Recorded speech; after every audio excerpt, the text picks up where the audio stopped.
Hello बच्चों। यहां लिखा है body is projected with velocity 60 metre per second at an angle 30 degree with the horizontal.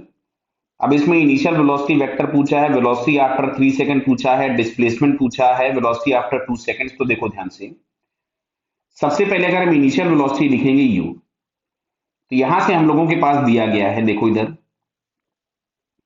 कि हम लोगों ने इसको 60 मीटर पर सेकंड से प्रोजेक्ट किया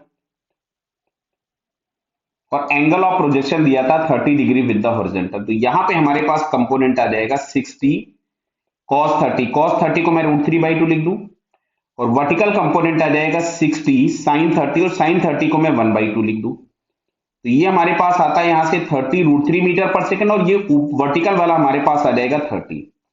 तो अगर हम इनिशियल वेलोसिटी लिखेंगे तो इनिशियल वेलोसिटी हमारे पास मिलेगा 30 √3 आई कैप प्लस 30 जे कैप। क्लियर? अभी हम और आगे बात करते हैं। अब सुनो इधर, हॉरिजॉन्टल कंपोनेंट हमेशा कांस्टेंट रहेगा, जबकि वर्टिकल कंपोनेंट मूव करेगा अंडर ग्रेविटी। समझ में आ रहा बेटा कि वर्टिकल कंपोनेंट मूव करेगा अंडर ग्रेविटी? तो वर्टिकल कंपोनेंट के लिए अब अगर मैं इक्वेशन लिखूं, यहां से ध्यान से सुनना, v किसी भी टाइम पे, तो देखो हॉरिजॉन्टल कंपोनेंट तो यही रहने वाला है और वर्टिकल कंपोनेंट मूव करेगा अंडर ग्रेविटी। तो क्या इसको मैं u v बराबर u माइनस जी टी लिख दूं इंटू जे कैप? समझ रहे बेटा आप लोग? अब देखो पहला पूछा था इनिशियल वेलोसिटी वेक्टर, तो इनिशियल वेलोसिटी वेक्टर तुम्हारे पास आना चाहिए 30 √3 आई कैप प्लस 30, ये वाला आंसर सी दिख रहा बेटा। तो सबसे पहला वाला जो ऑप्शन था वो तो मैच कर गया सी से। कोई डाउट बेटा किसी को? सेकंड वाले की हम लोग बात करते हैं, वेलोसिटी आफ्टर 3 सेकंड। तो अब ये हम लोगों को वेलोसिटी मिली है किसी भी टाइम पे, एट एनी टाइम टी। तो इसमें अगर हम t इज इक्वल टू 3 रख दें तो 30 माइनस 30 जीरो हो जाएगा, तो 30 √3 आई कैप। तो ये मैच कर गया डी से। थर्ड वाले में डिस्प्लेसमेंट पूछा है, इसको हम निकालते हैं। पहले हम फोर्थ वाला मैच कर लेते हैं। वेलोसिटी 2 सेकंड पे पूछा है, यहाँ पे t बराबर 2 रख दीजिए, तो 30 माइनस 20 मिलेगा 10, तो 30 √3 आई कैप। ये मैच कर गया बी वाले से। दिख रहा है ना बेटा? ये आपको दिख रहा है 30 √3 प्लस 10 जे कैप, तो ये मैच कर गया बी वाले से। क्लियर? अब बात करते हैं हम लोग डिस्प्लेसमेंट की। तो डिस्प्लेसमेंट में हम लोग लिखेंगे, ध्यान से सुनना, डिस्प्लेसमेंट आफ्टर 2 सेकेंड। तो s इज इक्वल्स टू, अगर हम लोग लिखेंगे, चलिए पहले मैं इसका हॉरिजॉन्टल और वर्टिकल अलग अलग निकाल लेता हूं, तब बात करते हैं। क्लियर?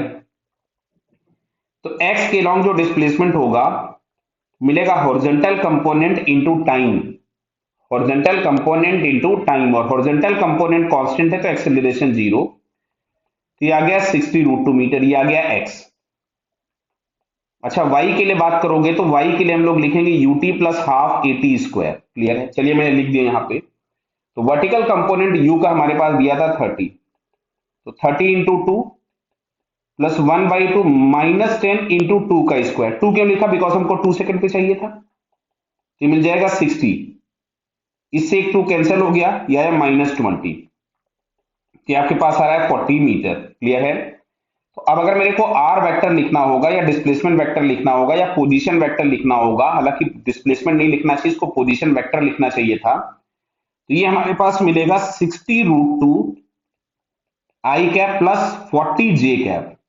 तो 60 √2 आई कैप प्लस 40 जे कैप। तो थर्ड वाले में हम लोगों के पास ए आंसर मैच कर रहा है। वैसे ज्यादा अच्छा ये तब लगता जब आपसे ये पूछा गया होता कि what is the position vector at t is equal to 2 second. Clear है बेटा? डिस्प्लेसमेंट इन्होंने इसलिए लिख दिया बिकॉज वो इनिशियल पोजीशन को 0 कंसीडर कर रहे हैं, तो जो भी इसकी फाइनल पोजीशन होगी वही आपके पास डिस्प्लेसमेंट हो जाएगा, because displacement is equal to लिखते हो चेंज इन पोजीशन, मतलब फाइनल माइनस इनिशियल। तो फर्स्ट का आंसर सी, सेकंड का आंसर डी, थर्ड का आंसर ए, और फोर्थ का आंसर आपके पास क्या आ रहा है? बी। ओके बेटा, ऑल द बेस्ट।